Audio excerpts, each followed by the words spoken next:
They bring to life the richness of our language and culture. Titled Pulavargalin Pulamai, it celebrates the brilliance of Tamil literature and the timeless wisdom of two great poets, Kalamega Pulavar and Avvaiyar. Let's give them a warm welcome.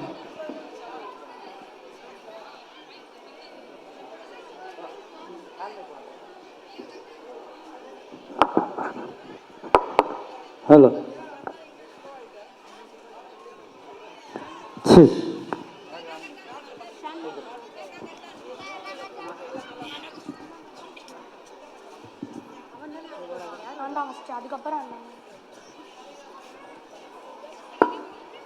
Tamil கவி இயற்றும் திறமை மிகவும் சிறப்பானது. அவர்களின் கவிதைகள் தமிழ் இலக்கியத்தின் பொக்கிஷமாக கருதப்படுகிறது. அப்படி தமிழ் மொழியை வளர்த்தெடுத்த பல புலவர்களில் காலமேக புலவரின் தமிழ் புலமை பற்றியும் ஔவையாரின் தமிழ் புலமை பற்றியும் நாடகமாக காணவிருக்கிறோம்.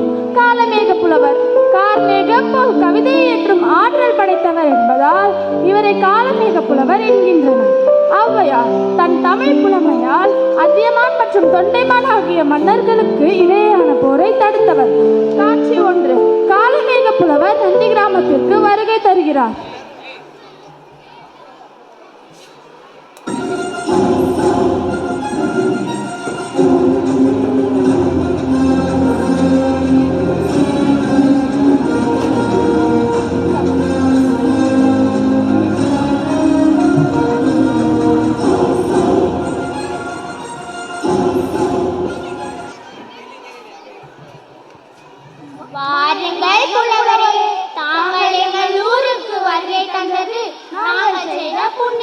போதும், மிக்க மகிழ்ச்சி.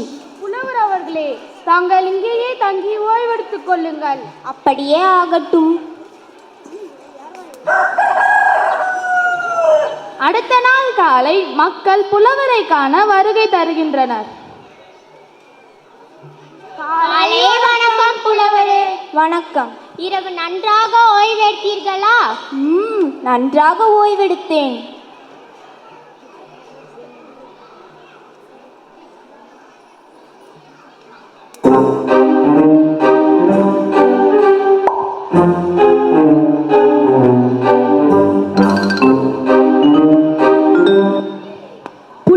புலவரே, இங்குதான் இருக்கிறீர்களா? தங்களை தேடிக்கொண்டிருக்கிறேன். என்னடா சேரா, பதற்றமாக ஓடி வருகிறாய்? புலவர் சிங்கம்புலி அவர்களே, கேள்விப்பட்டீர்களா? புலமையில் தங்களை விட சிறந்த புலர் ஒருவர் வந்துள்ளாராமே. அப்படியா? யார் அவர்? நம் ஊர் மக்களும் தினமும் அவரை சென்று பார்க்கிறார்களாம். புலி போல் கவிதையற்றும் ஆற்றல் உடையவன் நான். என்னை விட்டு அவரை காண செல்கிறார்களா? அப்படி எந்த புலவர் வந்திருக்கிறார்? ஒரு வார்த்தையில் 2 அர்த்தமுள்ள பாடல்களையும் நகைச்சுவை பாடல்கள் பாடுவதிலும் வல்லவர் என்றும் இவரை ஆசுகவி என்றும் கூறுவார்களாம். என்ன, காலமேக புலவர் வந்திருக்கிறாரா? ஆமாம் புலவரே, அந்த பெயரேதான் மக்கள் கூற கேள்விப்பட்டேன். காலமேக புலவரை வாயால் போட்டி போட்டு வெல்ல முடியாது. பிறகு இவரை சூழ்ச்சியால் வென்று காட்டுகிறேன். மாஸ்தேரா.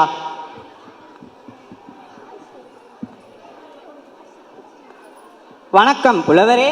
வணக்கம் புலவரே. வணக்கம். தாங்கள் யார்? டே சேரா, நான் யார் என்று கூறடா. இவர்தான் இந்த ஊரை சேர்ந்த புலவர் சிங்கம்புலி. கவிதை ஏற்றுவதில் புலி. தாங்கள்தான் பெரிய கவி சக்கரவர்த்தி, சிலேடை புலவர் என்றெல்லாம் கேள்விப்பட்டேன். நான் ஒன்றும் தங்களைப் போல் கவியேற்றுவதில் புலி அல்ல. நான் ஓரளவு கவியேற்றுவதை வைத்து சிலர் தங்களிடம் அப்படி கூறியிருக்கலாம்.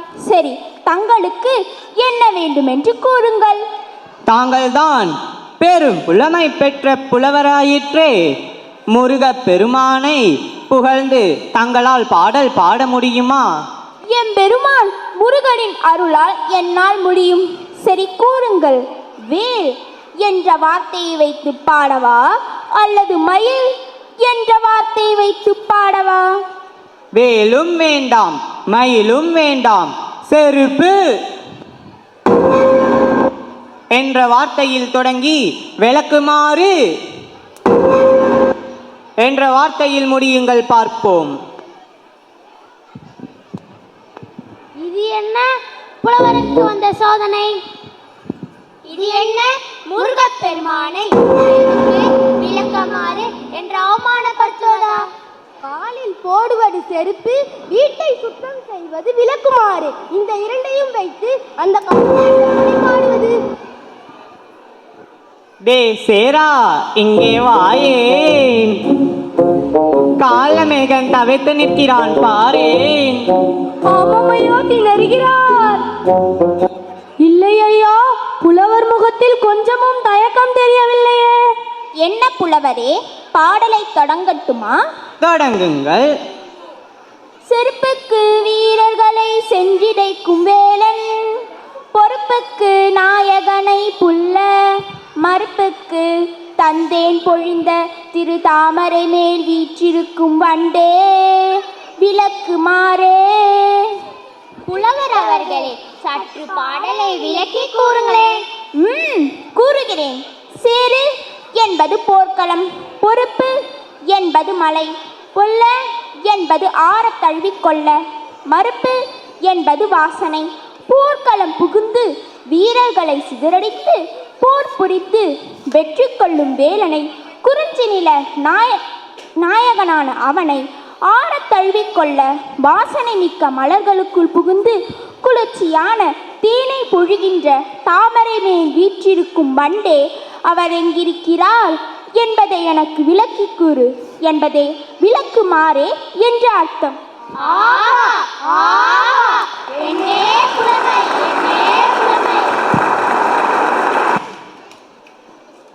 புலவரே, மன்னியுங்கள்.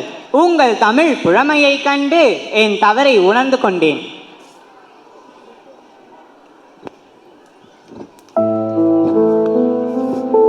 காட்சி 2. கோரைக்கால் என்னும் ஊரில் ஆழ்வான் என்ற செல்வந்தர் இருந்தார். சரியான கருமி.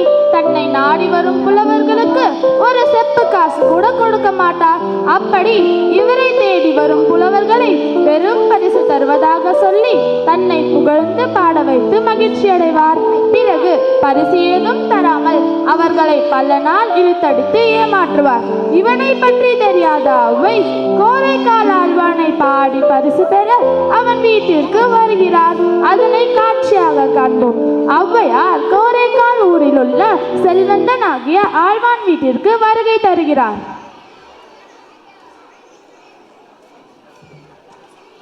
ஐயா, தங்களை காண ஔவை என்ற புலவர் வந்திருக்கிறார். வரச் சொல்லுங்கள். இவர் ஏன் இங்கு வந்திருக்கிறார்?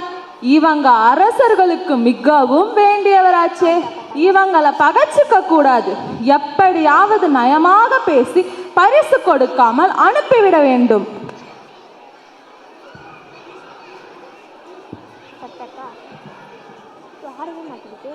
வணக்கம் ஆழ்வானே. வணக்கம் ஔவையே, அமருங்கள். ஔவையே, தாங்கள் என் வீட்டிற்கு வருகை தந்தது எனக்கு பெரும் மகிழ்ச்சி அளிக்கிறது. ஆழ்வான் பெரும் செல்வந்தன்.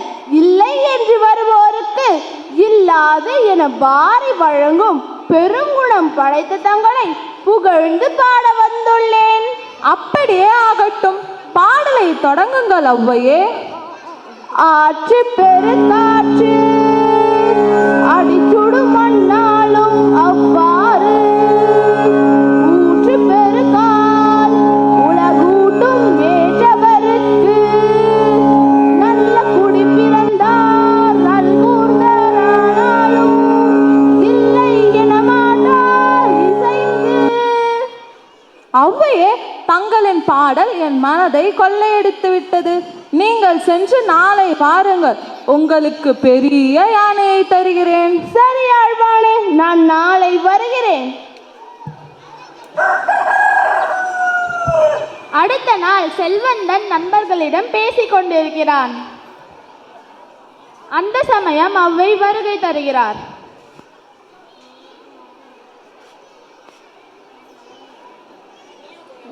வணக்கம் ஆழ்வானே. வணக்கம் ஔவையே. மன்னியுங்கள் ஔவையே, பல வேலைகளுக்கு மத்தியில் தங்களுக்கு என்ன தருகிறேன் என்று கூறினேன், அதையே நான் மறந்துவிட்டேன். யானை தருவதாக கூறினீர்கள். என்னது யானையா? ஆழ்வானை தவறு செய்து விட்டீர்கள். யானை மன்னர்கள் மட்டுமே பரிசளிக்க கூடியது. தாங்கள் யானையை பரிசளித்தால் சேர சோழ பாண்டியர்கள் தாங்கள் மீது கோபப்பட்டு சண்டைக்கு வந்து விடுவார்கள். அது மட்டுமல்ல, ஏழ்மையில் இருக்கும் ஔவைக்கு யானையை கட்டி தீனி போட முடியுமா ஆழ்வானே? அப்படியா? அப்பொழுது ஔவைக்கு என்ன பரிசளிப்பது நண்பர்களே? பேசாமல் ஒரு குதிரையை கொடுத்து விடுங்கள். மன்னியுங்கள் ஔவையே, நாளை வாருங்கள். சரி ஆழ்வானே, நான் நாளை வருகிறேன். அடுத்த நாள் காலை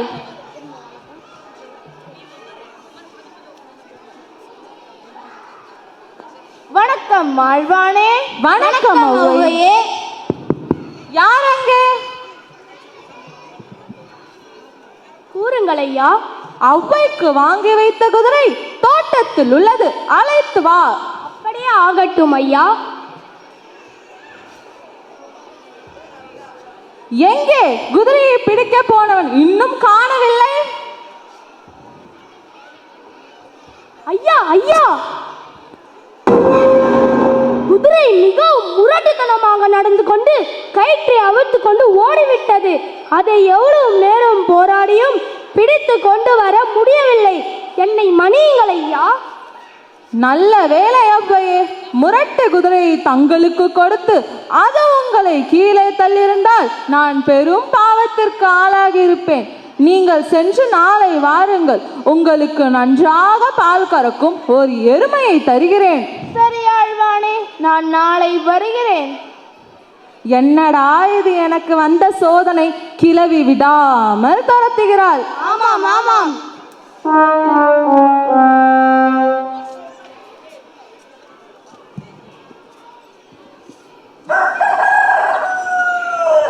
அடுத்த நாள் காலை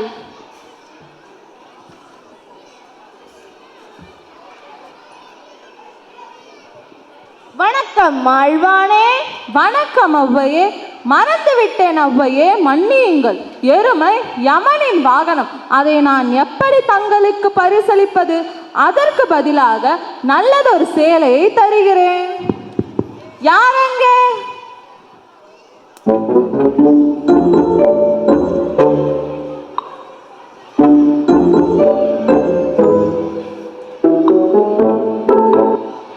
கூறுங்கள் ஐயா.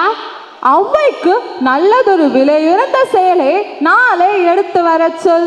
சேலை என்றால் பெண்களுக்கு பிரியம்தானே? ஆமாம் ஆமாம், கொள்ளை பிரியம். ஔவையின் பொறுமை எல்லையை கடந்து விட்டது.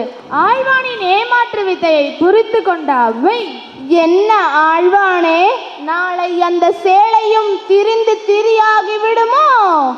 கரியாய் பரியாய் காரருமை தானாய் எருதாய் முழப்புடவையாகி திரிதிரியாய் சேரை கால் பெற்று மிக தேய்ந்து காலோய்ந்ததே கோரை கால் ஆழ்வான் கொடை. யானை குதிரையாகி, குதிரை எருமையாகி, எருமை புடவையாகி, திரியாய் கந்தலாவது போல் கடைசியில் ஏதுமில்லாது தேரை என்பது தவளை. தவளையின் கால் எப்படி தேர்ந்திருக்குமோ அதே போன்று என் கால்களும் இவன் வீட்டிற்கு பரிசில் வாங்க நடந்து நடந்து தேய்ந்து விட்டன. இதுவே நான் பெற்ற பரிசு. என்ன ஆழ்வானே? பல புலவர்களை ஏமாற்றிய கோரைக்கால் ஆழ்வான் ஔவையாரின் தமிழ் புலமையால் தன் தவறை உணர்ந்து தலைகுனிந்து நின்றான்.